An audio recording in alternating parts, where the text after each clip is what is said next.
नमस्कार दोस्तों, लेकर आ चुका हूं रेलवे एनटीपीसी एग्जाम के लिए वरदान सीरीज का लेक्चर नंबर 6, जिसमें हम जीके जीएस के सभी मोस्ट इंपोर्टेंट एकदम फिल्टर्ड एकदम सिलेक्टेड क्वेश्चंस को डिटेल के साथ डिस्कस करेंगे।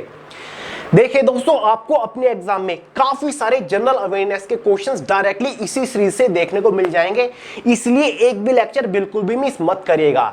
जब भी आप कोई भी लेक्चर ले रहे होते हैं ना, तो आपके हाथ में एक पेन और एक नोटबुक जरूर होना चाहिए। जितने भी इंपॉर्टेंट टर्म्स आती है सभी को नोट डाउन करते हुए चला करें। तो भाई, अगर आप चैनल के ऊपर नए हैं, चैनल को अभी सब्सक्राइब करके बेल आइकन को ऑल पे सेट कर लीजिएगा। और ऐसा नहीं है कि केवल एनटीपीसी एग्जाम के लिए ही हमने वरदान सीरीज चला रखी है, इसी चैनल के ऊपर रेलवे ग्रुप डी के लिए रफ्तार सीरीज भी बिल्कुल फ्री चल रही है। अगर आप ग्रुप डी की तैयारी कर रहे हैं तो भाई उस सीरीज को भी अभी फॉलो कर लीजिएगा। आपको दोनों सीरीज की अलग अलग प्लेलिस्ट चैनल के ऊपर बिल्कुल फ्री मिल जाएंगे। और आज की क्लास का पीडीएफ आपको way to success Telegram channel के अंदर भी देखने को मिल जाएगा। तो चलिए भाई, बहुत ज्यादा टाइम वेस्ट नहीं करते, फटाफट लेक्चर शुरू कर लेते हैं। तो चलिए गाइस, मिलके आज के लेक्चर का फर्स्ट मोस्ट इंपोर्टेंट क्वेश्चन पढ़ते हैं। बिंबिसार निम्नलिखित राजवंशों में से किसके संस्थापक हैं? यहां पर 4 बड़े राजवंशों के नाम लिखे हुए हैं, तो इन चारों में से बिंबिसार कौन से राजवंश के संस्थापक है? उम्मीद करता हूं आपने मगध साम्राज्य का नाम जरूर सुना होगा, जो कि एक बहुत बड़ा महाजनपद था, ठीक है, जिसके बहुत सारे साम्राज्य हुए थे, ठीक है। मगध साम्राज्य की गद्दी पर सबसे पहले कौन से साम्राज्य ने शासन किया था? क्या आपको पता है? बहुत सारे लोग इसका सही आंसर सोचते हैं कि भाई हर्यंक साम्राज्य है, जबकि हर्यंक वंश से भी पहले एक वंश आया था जो कि मगध की गद्दी पर बैठा था, जिसका नाम था बृहदर्थ। क्या था? बृहदर्थ। ये क्वेश्चन इंपोर्टेंट है, बहुत सारे लोग इसके बारे में आपको नहीं बताएंगे और बहुत सारी किताबों में ही इसके बारे में नहीं लिखा होगा। जी हाँ दोस्तों, हर्यंक वंश से पहले मगध की गद्दी पर बृहदर्थ बैठा था। दूसरे नंबर पर आया था हर्यंक का वंश। तीसरे नंबर पर आया था शिशुनाग। कौन सा? शिशुनाग। शिशुनाग एक सेनापति था हर्यंक साम्राज्य का ही, जिसने हर्यंक साम्राज्य को खत्म करके शिशुनाग वंश की स्थापना कर दी थी और उसका संस्थापक बन गया था। नंबर 4 पर आया था नंद वंश। नंबर 5 पर आया था मौर्य वंश। कौन सा? मौर्य वंश। नंबर 6 पर कौन सा आया था? शुंग वंश, ठीक है। तो भाई ये 6 वंश थे जिन्होंने मगध साम्राज्य की गद्दी पर शासन किया। क्वेश्चन क्या पूछा जा रहा है कि भाई बिंबिसार निम्नलिखित राजवंशों में से किसका संस्थापक था? तो भाई हर्यंक वंश का जो संस्थापक था वो बिंबिसार ही था। इसने ही हर्यंक साम्राज्य की नींव डाली थी। फिर इसके बाद इसके पुत्र ने अपने पिता की हत्या करके गद्दी हत्या ली थी। देखिए दोस्तों, अब यहाँ पर 3 और राजवंश लिखे हुए हैं, जैसे कि नंद वंश। नंद वंश की स्थापना किसने करी थी? महापद्म नंद ने। ये इंपोर्टेंट है, एग्जाम में ज्यादातर डायनेस्टी के फाउंडर्स ही पूछे जाते हैं। महापद्म नंद ने नंद वंश की स्थापना करी थी। 343 से 321 बीसी तक राज किया। फाउंडर ऑफ हर्यंक का वंश बिंबिसार है, बता चुका हूं। 544 बीसी से लेकर 492 तक राज किया। फाउंडर ऑफ मौर्य वंश चंद्रगुप्त मौर्य ने चाणक्य की हेल्प से नंद वंश को खत्म करके मौर्य साम्राज्य की नींव डाली थी। 321 बीसी से लेकर 297 बीसी तक राज किया था। फाउंडर ऑफ गुप्त साम्राज्य, यह है गुप्त साम्राज्य, ठीक है। चंद्रगुप्त प्रथम ने इसकी नींव डाली थी। 320 ईस्वी से 330 ईस्वी तक इन्होंने राज किया था, ठीक है। अब देखिए दोस्तों, यहां पर गुप्त साम्राज्य से रिलेटेड भी एक फैक्ट है। कुछ सोर्सेज कहते हैं श्रीगुप्त, क्या? श्रीगुप्त गुप्त साम्राज्य का फाउंडर था। बिल्कुल था, श्रीगुप्त ही गुप्त साम्राज्य का फाउंडर था, लेकिन रियल फाउंडर, वास्तविक संस्थापक जो माना जाता है वो भाई चंद्रगुप्त प्रथम ही माना जाता है। अगर एग्जाम में ऑप्शन में श्रीगुप्त है तो आप आंसर श्रीगुप्त लगा के आओगे, अगर श्रीगुप्त नहीं है तो आप चंद्रगुप्त प्रथम लगा के आओगे। ये चंद्रगुप्त मौर्य है और ये चंद्रगुप्त फर्स्ट है। इन दोनों का आपस में कोई भी लेना देना नहीं है, ये दोनों अलग अलग टाइम के साम्राज्य हैं। अगला सवाल है, डॉक्टर भीमराव अंबेडकर ने इनमें से किसे संविधान का हृदय और आत्मा की संज्ञा दी है। डॉक्टर भीमराव अंबेडकर जी की बहुत ही महत्वपूर्ण भूमिका रही थी संविधान को बनाने में। एक ड्राफ्टिंग कमेटी बनाई गई थी, 7 लोग इसके सदस्य थे और इस कमेटी के जो अध्यक्ष थे डॉक्टर भीमराव अंबेडकर जी थे। ड्राफ्टिंग कमेटी ने ही संविधान को एक फॉर्मेट दिया था, एक प्रारूप दिया था कि भाई भारत का संविधान किस तरीके का होना चाहिए, और उसके अध्यक्ष कौन थे? भीमराव अंबेडकर जी। तो भाई इन्हीं का ही हाथ है संविधान को बनाने में। तो इन्होंने भारत के संविधान का हृदय और आत्मा किसे कहा है? इन्होंने कहा है संवैधानिक उपचारों के अधिकार को। भारत के संविधान में नागरिकों के 6 मौलिक अधिकार है, उनमें से 6वां है संवैधानिक उपचारों का अधिकार। क्लियर है? यानी कि राइट टू कॉन्स्टिट्यूशनल रेमेडीज, ठीक है, जिसके अंडर अनुच्छेद आर्टिकल 32 आता है, जिसमें यह कहा गया है कि अगर किसी भी नागरिक के मौलिक अधिकारों का उल्लंघन हो रहा है तो भाई वो सर्वोच्च न्यायालय का दरवाजा खटखटा सकता है, सर्वोच्च न्यायालय जा सकता है अपने मौलिक अधिकारों के संरक्षण के लिए। तो इसीलिए भीमराव अंबेडकर जी ने संवैधानिक उपचारों के अधिकार को संविधान की हृदय और आत्मा कहा है। समझ गए? डेफिनेशन खुल के आप यहां पर पढ़ लीजिए। डॉक्टर भीमराव अंबेडकर ने भारतीय संविधान के अनुच्छेद 32 को संविधान का हृदय और आत्मा कहा था। अनुच्छेद 32 को संवैधानिक उपचारों का अधिकार भी कहते हैं। इस अनुच्छेद के मुताबिक अगर किसी नागरिक के मौलिक अधिकारों का उल्लंघन होता है तो वह सर्वोच्च न्यायालय या उच्च न्यायालय जा सकता है। इस वजह से इसे संविधान का हृदय और आत्मा कहा गया है। नोट करिए, महत्वपूर्ण चीज है बहुत ही ज्यादा। अगला सवाल, मौर्य वंश की स्थापना किसने की थी? अभी अभी मैंने आपको बताया मौर्य साम्राज्य का फाउंडर कौन था। 4 ऑप्शन आपके सामने है। देखिए दोस्तों, बिंबिसार तो मैंने आपको बता दिया हरियंक वंश का संस्थापक था, तो ये तो इसका आंसर है ही नहीं। अशोक भी नहीं था, ठीक है। इस क्वेश्चन का सही आंसर है चंद्रगुप्त मौर्य, ठीक है, चंद्रगुप्त मौर्य, जिसने चाणक्य की मदद से नंद वंश का एक शासक था जिसका नाम था धनानंद, जिसको गद्दी से हटाकर मौर्य साम्राज्य की स्थापना करी थी चंद्रगुप्त मौर्य ने। क्लियर है? अब देखिए दोस्तों, मौर्य साम्राज्य का फाउंडर क्या था? ये थोड़ी सी टाइपिंग एरर है, इस पे ध्यान मत दीजिएगा। फाउंडर ऑफ मौर्य साम्राज्य कौन था? चंद्रगुप्त मौर्य था, जिसने 321 बीसी से लेकर 297 ईसा पूर्व तक राज किया। फाउंडर ऑफ हरियंका वंश मैंने आपको अभी अभी बताया था, बिंबिसार 544 बीसी से 492 तक राज किया। फाउंडर ऑफ गुप्त साम्राज्य कौन है? ठीक है, चंद्रगुप्त फर्स्ट है, 320 से लेकर 330 ईस्वी तक इन्होंने राज किया था। समझ गए? ठीक है। और देखिए, चंद्रगुप्त के बाद, चंद्रगुप्त मौर्य के बाद गद्दी पर उसका पुत्र बिंदुसार बैठा। बिंदुसार के बाद उसके बाद गद्दी पर उसका पुत्र अशोक बैठा था। क्लियर है? अगला सवाल है, लो भाई, द नेमसेक के लेखक कौन है? एक किताब है द नेमसेक, बहुत ही पॉपुलर है। इसके लेखक के बारे में पूछा गया। पेपर में इस टाइप के सवाल बहुत ज्यादा पूछे जाते हैं। किसी भी फेमस किताब का नाम दे दिया जाएगा और उसके लेखक के बारे में पूछा जाता है, या फिर लेखक का नाम दे देंगे, उसके द्वारा लिखी गई पॉपुलर किताब का नाम पूछ लेंगे। तो भाई एक पॉपुलर किताब है जो कि बहुत बार एग्जाम में पूछी गई है, द नेमसेक। इसके लेखक कौन है? 4 ऑप्शन आपके पास है, चारों की चारों भारत के बहुत ही फेमस राइटर है। तो इस क्वेश्चन का सही आंसर है जुम्पा लाहिड़ी। जुम्पा लाहिड़ी ने लिखी है द नेमसेक। तो यहां पर देखिए, जुम्पा लाहिड़ी ने नेमसेक 2003 में लिखी थी। क्लियर है? इनके द्वारा लिखी गई कुछ और किताबों के नाम यहां पर लिखे हुए हैं, जैसे कि द लोलैंड भी इन्होंने लिखी थी 2013 में, जिससे रिलेटेड एग्जाम में बहुत क्वेश्चन पूछे जाते हैं। सलमान रुश्दी भारत के बहुत ही पॉपुलर राइटर हैं, इन्होंने विक्ट्री सिटी लिखी थी, लैंग्वेजेस ऑफ ट्रूथ लिखी थी, जोसेफ ओंतन इन्होंने ही लिखी थी, मिडनाइट्स चिल्ड्रन भी इन्होंने ही लिखी थी। अमीश त्रिपाठी के द्वारा लिखी गई ये सारी की सारी किताबें हैं। चेतन भगत सबसे ज्यादा महत्वपूर्ण है, इन्होंने 5 पॉइंट समवन लिखी थी, 1 night at call center, the 3 mistake of my life, 2 states, the story of my marriage, revolution 2020, साथ ही what young Indian wants and 11 rules of for life. ये सारी की सारी चेतन भगत ने लिखी थी, एग्जाम में पूछी जाएंगी, नोट कर लीजिएगा। क्लियर है? अगले सवाल की तरफ बढ़ते हैं। लो भाई, ब्लैक पैगोडा कहां है? ब्लैक पैगोडा एक बहुत ही प्रसिद्ध क्या है? मंदिर है।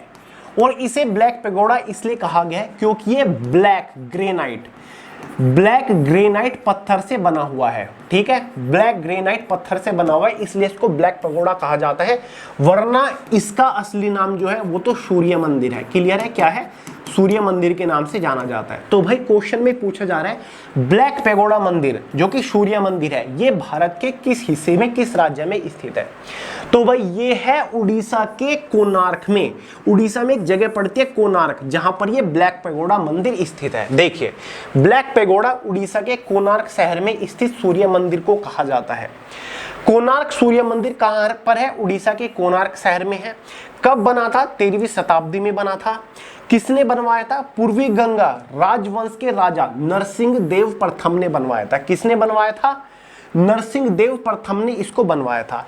क्यों जाना जाता है? काले ग्रेनाइट से बना होने के कारण इसे काला पैगोडा भी कहा जाता है। महत्वपूर्ण क्वेश्चन है और इसको साल 1984 में यूनेस्को की हेरिटेज साइट में भी, लिस्ट में भी शामिल किया गया था। समझ गए? महत्वपूर्ण क्वेश्चन है। और देखिए, यह मंदिर सूर्य देवता को समर्पित है। यह सूर्य देवता के रथ के आकार से बना है। इसमें 24 पहिए हैं जिन्हें 7 अश्व खींच रहे हैं। यह महत्वपूर्ण है, बहुत ज्यादा एग्जाम में पूछा गया, इसलिए मैंने आज की सीरीज में डाला है। निम्नलिखित में से कौन सा ग्रह सबसे गर्म है? ठीक है, देखिए दोस्तों, हमारे सौरमंडल में टोटल 8 ग्रह हैं। सबसे नजदीक वाला ग्रह बुध ग्रह है, लेकिन ऑप्शन में बुध ग्रह नहीं है। दूसरे नंबर पर मरकरी के बाद कौन सा आता है? वीनस आता है, हिंदी में बोलते हैं शुक्र ग्रह। तीसरे नंबर पर हमारी पृथ्वी आती है। ठीक है, तो पृथ्वी से पहले सूरज के नजदीक कौन सा आ रहा है? यहाँ पर शुक्र ग्रह आ रहा है। तो जाहिर सी बात है, शुक्र ग्रह इन चारों में से सबसे गर्म यानी कि हॉटेस्ट प्लेनेट है। याद रहेगा, महत्वपूर्ण क्वेश्चन है। और सबसे ठंडा पूछ ले तो भाई नेपच्यून है, क्योंकि ये 8वां सूरज से सबसे दूर वाला ग्रह है। तो सबसे ठंडा ग्रह कौन सा है? नेपच्यून ग्रह है। अगला सवाल, इनमें से कौन मुगल वंश का नहीं है? इन चारों शासकों में से कौन सा मुगल वंश का इस साक्षस नहीं है? क्या हुमायूं नहीं है, अकबर, शेरशाह सूरी या फिर कामरान मिर्जा? तो इस सवाल का सही आंसर ऑप्शन सी है, शेरशाह सूरी। देखिए दोस्तों, जब मुगल साम्राज्य की गद्दी पर हुमायूं यानी कि अकबर का पिता बैठा था, उस टाइम पर मुगल साम्राज्य की गद्दी पर अटैक कर दिया था शेरशाह सूरी ने। बैटल ऑफ चौसा आपको पता ही होगा, जो कि हुआ था एग्जैक्टली 1540 में। ठीक है, जब हुमायूं गद्दी पर बैठा था, हुमायूं को गद्दी से भगा दिया था बैटल ऑफ चौसा में। ठीक है, कौन सा?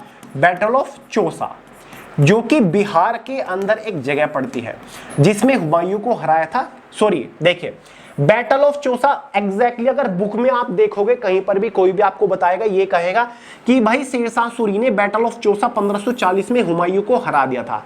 लेकिन पता है सच्चाई क्या है? बैटल ऑफ चौसा जो एग्जैक्टली हुआ था 1539 में हुआ था। चौसा का युद्ध कब हुआ था? 1539 में हुआ था। ये एक जगह पड़ती है बिहार में। इसमें भी हुमायूं को हराया था, लेकिन हुमायूं ने गद्दी यहां पर नहीं छोड़ी थी। उसके बाद अगले साल 1540 में फिर से एक युद्ध हुआ, जो कि कन्नौज में हुआ। कहां पर? कन्नौज। कहां पर हुआ? कन्नौज में हुआ।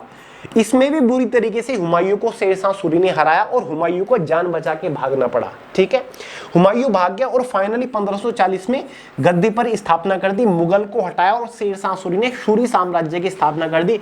लगभग 14 से 15 साल तक सूरी साम्राज्य की स्थापना रही, लेकिन फिर से लगभग 1555 में, 54 या 55 में, ठीक है, फिर से हुमायूं एक सेना लेकर आया, सेना बनाई, जिसमें अंगद, ठीक है, अंगद के बारे में सुना होगा आपने, जो कि एक सिख गुरु थे। कौन थे? सिख गुरु, गुरु अंगद। उनका साथ हुमायूं ने लिया और सूरी साम्राज्य के शासक को गद्दी से उखाड़ा और फिर से मुगल साम्राज्य की स्थापना कर दी थी। देखिए दोस्तों, तो समझ गए। तो पहले बाबर ने 1526 में, बाबर ने 1526 में मुगल साम्राज्य की स्थापना करी थी।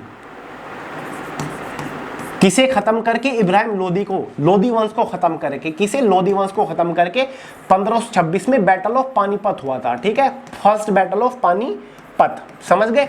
उसके बाद हुमायूं आया था।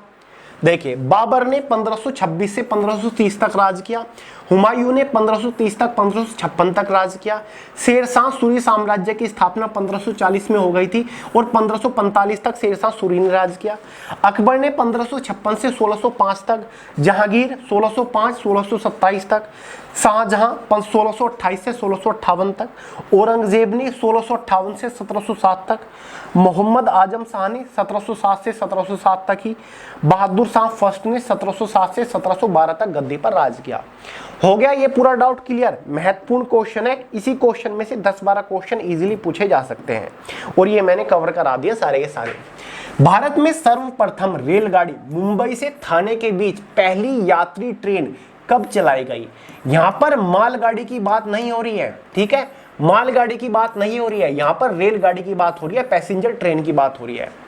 पहली जो पैसेंजर ट्रेन चली थी वो एग्जैक्टली 1953 में चली थी, मुंबई से ठाणे के बीच में, ठीक है, मुंबई से ठाणे के बीच में। ये देखिए 16 अप्रैल 1853 को पहली यात्री ट्रेन बोरी बंदर, बॉम्बे और ठाणे के बीच चली थी।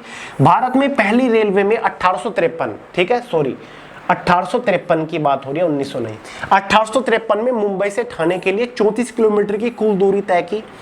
यह साहिब, सुल्तान और सिंध नाम 3 इंजनों द्वारा संचालित किया गया था और इसमें 13 गाड़ियां थी। ये इंपॉर्टेंट है, 3 इंजन लगे हुए थे इस ट्रेन में, एक था साहिब, एक था सुल्तान, एक था सिंध, ये 3 इंजन थे, ठीक है, और इसमें 13 बग्गियां थी। समझ गए?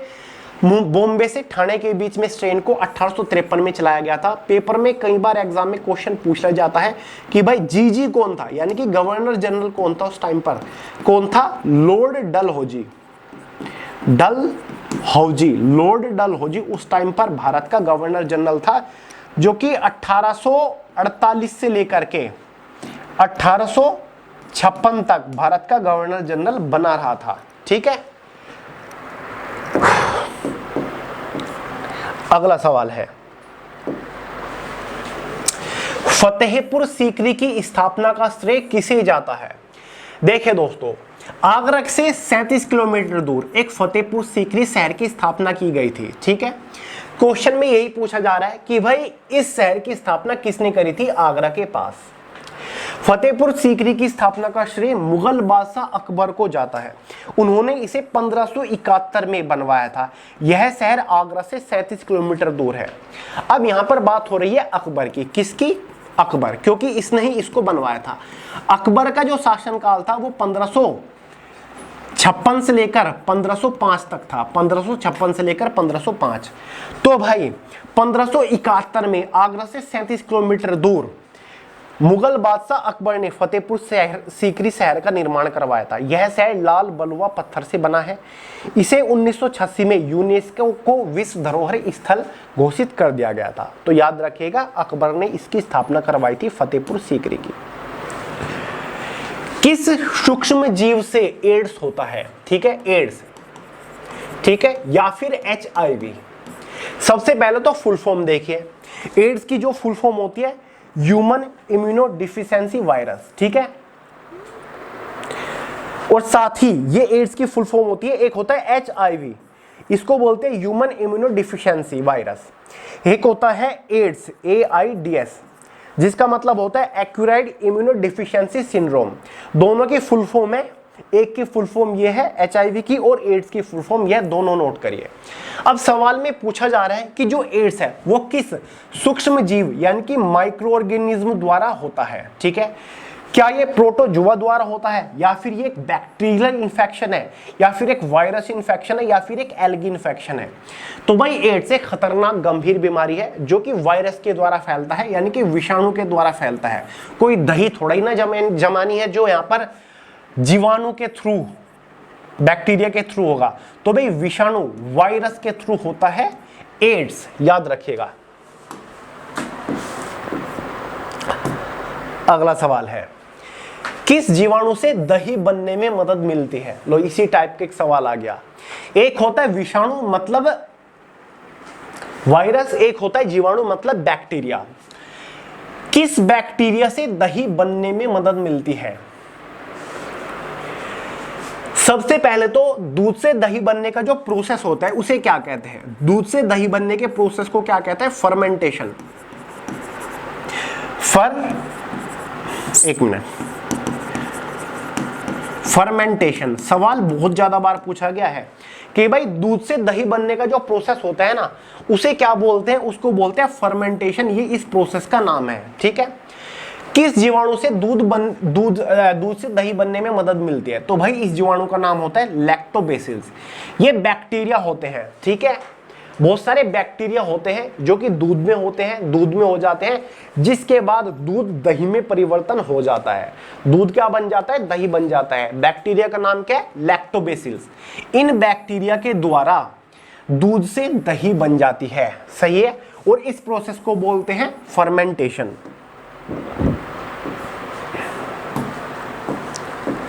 अगला सवाल है, पाकिस्तान द्वारा सर्वोच्च नागरिक सम्मान निशान-ए-पाकिस्तान पाने वाले एकमात्र भारतीय नेता कौन है? जैसे कि भारत का सर्वोच्च नागरिक सम्मान कौन सा है? भारत रत्न है। ऐसे ही पाकिस्तान का सर्वोच्च नागरिक सम्मान है निशान-ए-पाकिस्तान। निशान-ए-पाकिस्तान से सम्मानित होने वाले एकमात्र भारतीय नेता का नाम बताइए। और वो भारत के पूर्व प्रधानमंत्री भी रह चुके हैं। भारत के चौथे, जी हाँ, शायद भारत के चौथे प्रधानमंत्री वो रह चुके हैं। 1977 से लेकर 1979 तक ये भारत के पूर्व प्रधानमंत्री थे।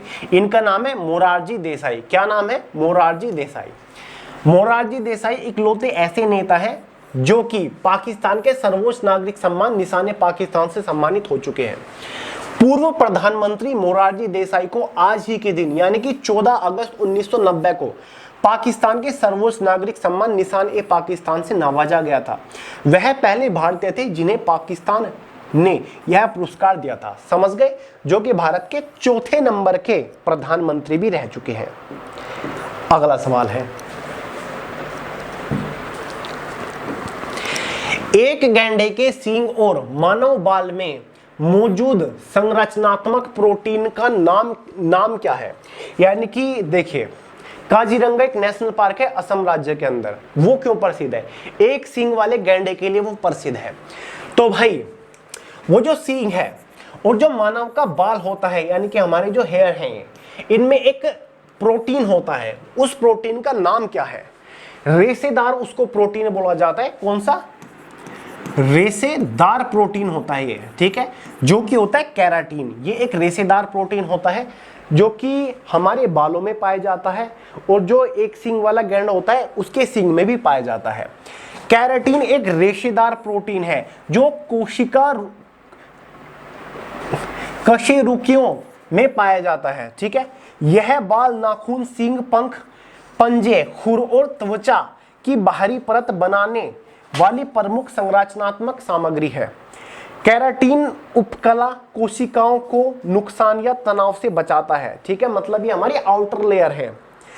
केराटिन पानी और कार्बोनिक सोलवेंट में बेहद अघुलनशील होता है, समझ गए। महत्वपूर्ण क्वेश्चन है ये भी।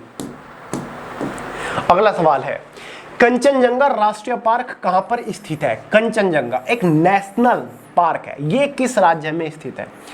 कंचनजंगा पर्वत है, चोटी है, इसके बारे में सुना होगा। तो भाई इसी चोटी पर स्थित है कंचनजंगा नेशनल पार्क। कहां पर है ये सिक्किम राज्य के अंदर है, जिसकी राजधानी गैंगटॉक है। सिक्किम राज्य के अंदर है और ये यूनेस्को की वर्ल्ड हेरिटेज साइट में भी शामिल कर लिया गया है। यूनेस्को की फुल फॉर्म क्या होती है? The United Nations Educational, Scientific and Cultural Organization. 16 नवंबर 1945 लंदन, यूनाइटेड किंगडम ने मिलकर इसकी स्थापना करी थी। हेडक्वार्टर पेरिस और फ्रांस में इसका स्थित है। क्लियर है? कुछ नेशनल पार्क है, किस राज्य के अंदर है? एग्जाम में पूछे जाते हैं। बक्सर टाइगर रिजर्व कहां पर है? वेस्ट बंगाल में है। सुंदरवन नेशनल पार्क कहां पर है? वेस्ट बंगाल में है। जिम कॉर्बेट नेशनल पार्क, जिसकी स्थापना 1936 में हुई थी, उत्तराखंड में है। दुधवा नेशनल पार्क उत्तर प्रदेश में है। केबुल लामजाओ नेशनल पार्क मणिपुर में है। कूनो नेशनल पार्क मध्य प्रदेश में है। कान्हा नेशनल पार्क भी मध्य प्रदेश में है। बांधवगढ़ नेशनल पार्क भी मध्य प्रदेश में है। पेंच नेशनल पार्क भी मध्य प्रदेश में है। पन्ना नेशनल पार्क मध्य प्रदेश में है। सतपुड़ा नेशनल पार्क भी मध्य प्रदेश में है। सुल्तानपुर नेशनल पार्क हरियाणा है। साथ ही औरंग नेशनल पार्क ठीक है, असम राज्य के अंदर है। नमेरी नेशनल पार्क भी असम राज्य के अंदर है। ये सारे के सारे नेशनल पार्क नोट कर लीजिएगा, क्योंकि ये वो सभी नेशनल पार्क है जो कि रेलवे एग्जाम्स में सबसे ज्यादा बार इस बार पूछे गए थे। ठीक है, फिर चाहे वो ALP टेक्नीशियन का ही एग्जाम क्यों ना हो। अगला क्वेश्चन है, लोकप्रिय नृत्य विदेशिया किस भारतीय राज्य से संबंधित है? दोस्तों, एक बहुत ही लोकप्रिय नृत्य है जिसका नाम है विदेशिया। किस राज्य से संबंधित है? बहुत ही आसान सवाल है। देखिए, इस क्वेश्चन का सही आंसर है बिहार। विदेशिया बिहार राज्य का एक बहुत ही प्रसिद्ध नृत्य है। ठीक है, नृत्य शैली है। लेकिन इसकी जो उत्पत्ति हुई है ना, कहां से हुई है? उत्पत्ति उत्तर प्रदेश से हुई है। कहां से? उत्तर प्रदेश से। देखिए, बी से बिहार और बी से विदेशिया, इसको ऐसे आप याद कर सकते हो। बी से बिहार, बी से विदेशिया, ऊ से उत्तर प्रदेश और ऊ से ही उत्पत्ति। उत्पत्ति कहां से हुई है? उत्तर प्रदेश से, बिहार और उत्तर प्रदेश से। ठीक है, देखिए, विदेशी नृत्य को भिखारी ठाकुर ने रच दिया था। भिखारी ठाकुर एक प्रसिद्ध लोक कलाकार और नाटककार थे। विदेशी नृत्य तीज, होली और छठ जैसे त्योहारों पर किया जाता है। विदेशी नृत्य जब तीज होती है, होली होती है, फिर छठ होते हैं, इन त्योहारों को मनाने में के लिए इस नृत्य को परफॉर्म किया जाता है। कहा जाता है कि विदेशिया की उत्पत्ति उत्तर प्रदेश के कुतुबपुर गांव से हुई है। कहां से हुई है? कुतुबपुर गांव से हुई है। अब कुछ मोस्ट इंपोर्टेंट क्लासिकल डांस है और स्टेट है। देखिए, ये पेपर में पूछे गए तभी मैंने डाले हैं। भरतनाट्यम तमिलनाडु का है, कथक उत्तर प्रदेश का है, कुचिपुड़ी आंध्र प्रदेश का है, उड़ीसी उड़ीसा का है, कथकली केरला का है, सत्रिया असम का है, मणिपुरी मणिपुर का है, मोहिनीअट्टम केरला राज्य का है। ठीक है, तो भाई ये 7-8 लोक नृत्य हैं, इनको अच्छे से याद करिएगा, नोट कर लीजिएगा इन सभी को। अगला सवाल है, निम्न में से सबसे हल्का तत्व कौन सा है? इन चारों में से सबसे हल्का, सबसे लाइट एलिमेंट तत्व कौन सा है? ठीक है, which of the following is the lightest element? इन चारों में से सबसे हल्का एलिमेंट कौन सा है पीरियोडिक टेबल में? तो सिंपल सा आंसर है यार, हाइड्रोजन है। Hydrogen is the lightest element in the periodic table. Atomic structure देख लीजिए, हाइड्रोजन का जो hydrogen has the simplest atomic structure. Atomic number इसका 1 है। ठीक है, पहला एलिमेंट है। तो एटॉमिक वेट क्या है इसका? देख लीजिए 1.008। और ये hydrogen can form bonds with nearly every atom. Hydrogen अपने सभी नजदीकी एलिमेंट के साथ बॉन्ड बना सकता है। अगला सवाल है, लोदी वंश का अंतिम शासक कौन सा था? अभी अभी मैंने आपको शुरुआत में बताया था, जब बाबर की मैंने बात करी थी, मुगल साम्राज्य की स्थापना की बात करी थी। मुगल साम्राज्य की स्थापना कब हुई थी? मुगल स्थापना की बात हो रही है 1526 में हुई थी, क्योंकि पानीपत का युद्ध हुआ था। किस किस के बीच में हुआ था?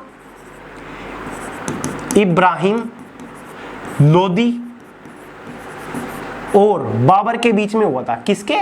बाबर। ये जो सिंबल होता है युद्ध का होता है, बाबर। दोनों के बीच में पानीपत का पहला युद्ध हुआ था। और इब्राहिम लोदी दिल्ली सल्तनत का ऐसा पहला शासक था जो कि युद्ध के मैदान में मारा गया था। और ये लोदी साम्राज्य का आखिरी शासक था। कौन सा था? आखिरी। ठीक है, तो सवाल का यही आंसर है। लोदी वंश का अंतिम शासक कौन था? इब्राहिम लोदी, क्योंकि इसकी मृत्यु के बाद ही मुगल साम्राज्य की स्थापना कर दी थी बाबर ने। बहलोल लोदी संस्थापक था। बहलोल लोदी फाउंडर था लोदी साम्राज्य का। 1451 से 1489 तक इसने गद्दी पर राज किया था। क्लियर है? सैयद साम्राज्य जो था उसको खत्म करके इसने लोदी वंश की स्थापना करी थी। दूसरे नंबर पर सिकंदर लोदी आया। 1489 से 1517 तक इसने गद्दे पर राज किया था। उसके बाद इब्राहिम लोदी आया, 1517 से 1526 तक गद्दी पर राज किया। ठीक है, the last ruler of the dynasty who ruled from 1517 to 1526। ठीक है, एक एग्जाम में सवाल पूछा जाता है, सिकंदर लोदी जो था 1517 से 1518 के बीच में। ठीक है, मतलब सिकंदर लोदी जो था काफी फेमस शासक था वो लोदी साम्राज्य के। इसका टॉम्ब पूछ लिया जाता है, इसका मकबरा कहां पर है, जो कि 1517 से 1518 के बीच में इसके ही पुत्र इब्राहिम लोदी ने बनवाया था। तो भाई लोदी गार्डन पड़ता है दिल्ली में। ठीक है, वहीं पर सिकंदर लोदी का मकबरा है। अगला सवाल है, संविधान में मौलिक कर्तव्य किस संशोधन द्वारा जोड़े गए थे? देखिए दोस्तों, भारत का संविधान जो अपनाया गया था 1950 में अपनाया गया था। जब संविधान बनाया गया था तब केवल मौलिक अधिकारों का जिक्र किया गया था। भारत के संविधान में मौलिक कर्तव्य बाद में संशोधन करने के बाद जोड़े गए थे। नागरिकों के लिए 11 मौलिक कर्तव्यों का जिक्र किया गया है, ठीक है। यानी कि भारत के नागरिकों के भी कुछ भारत के प्रति, देश के प्रति, संविधान के प्रति कुछ कर्तव्य बनते हैं। जैसे कि हमें संविधान की इज्जत करनी चाहिए, रेस्पेक्ट करनी चाहिए, साथ ही भारत की जो संपत्ति है उसका संरक्षण करना चाहिए, उसको नष्ट नहीं करना चाहिए, साथ ही भारत का जो राष्ट्रगान है उसकी रेस्पेक्ट हमें करनी चाहिए, ठीक है। ये कुछ हमारे कुछ मौलिक कर्तव्य है नागरिकों के। ये कब जोड़े गए थे ये पूछा जा रहा है, भारत के संविधान में कौन सा संशोधन किया गया था? तो भाई भारत के संविधान में 42वां संशोधन किया गया था। कब किया गया था? काफी टाइम बाद 1976 में। देखिए 1950 में संविधान अपनाया गया, फिर 1976 में 42वां संविधान संशोधन करके मौलिक कर्तव्य जोड़े गए थे। और अगर सवाल ये पूछ ले जाए कौन से अनुच्छेद के अंदर मौलिक कर्तव्यों का जिक्र है, तो भाई आर्टिकल 51A या फिर आर्टिकल 51K में जिक्र किया गया था और संविधान के भाग 4A में इनका जिक्र किया गया है, ठीक है। ये सारी की सारी डेफिनेशन एग्जैक्टली यहां पर लिखी गई है, समझ गए। पहले जब संविधान भारत में संशोधन करके संविधान में 42वां संशोधन करके जोड़े गए तब केवल 10 ही मौलिक कर्तव्य जोड़े गए। उसके बाद 86वां संशोधन किया गया 2002 में, जिसके बाद एक और कर्तव्य जोड़ा गया, जिसमें वो कर्तव्य है ना कि जो 14 साल से कम उम्र के जो बच्चे हैं किसी भी कारखाने में उनसे काम नहीं कराया जाएगा, ठीक है। ये संरक्षण करने का हमारा अधिकार है, मतलब हमारा कर्तव्य बनता है। अगला सवाल है, आमतौर पर पुस्तक के पीछे आवरण पर पाया जाता है। कोई भी किताब जो होती है ना उसके पीछे इस टाइप का एक बारकोड पाया जाता है। आप देख रहे होंगे हमारी ये जो रेलवे किताब है इसके पीछे ये रहा, ठीक है। यही पूछा जा रहा है कि बैक कवर पर क्या पाया जाता है यूजुअली, आमतौर पर।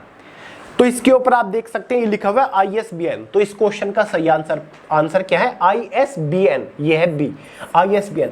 ज्यादातर किताब के पीछे आपको ISBN एक कोड लिखा नजर आएगा, जिसका मतलब होता है इंटरनेशनल स्टैंडर्ड बुक नंबर, यानी कि हर एक किताब का एक अलग बुक नंबर जारी करती है सरकार, ठीक है।